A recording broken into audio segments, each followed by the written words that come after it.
పచ్చిమిరపకాయలతో marinate చేసుకున్నాం.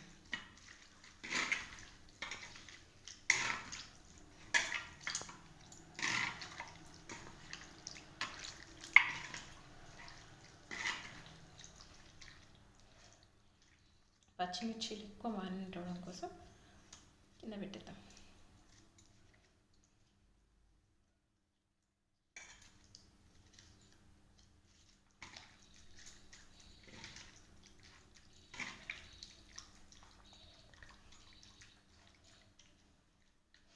ఇప్పుడు మనం చేతులు పచ్చిమిర్చి కట్ చేసి అంతా కలిపినాం కదా, మండకుండా ఉండడానికి మనం ఆల్రెడీ దీన్ని మిక్స్ చేసిన రసం పిండిన నిమ్మకాయ ఉంటుంది కదా, దాన్ని వాడుకుందాం.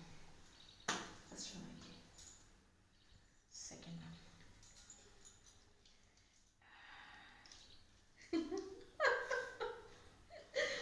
మనలో ఉన్న తీటేసి నిద్ర లేచాడు చూడండి. కసా పిసా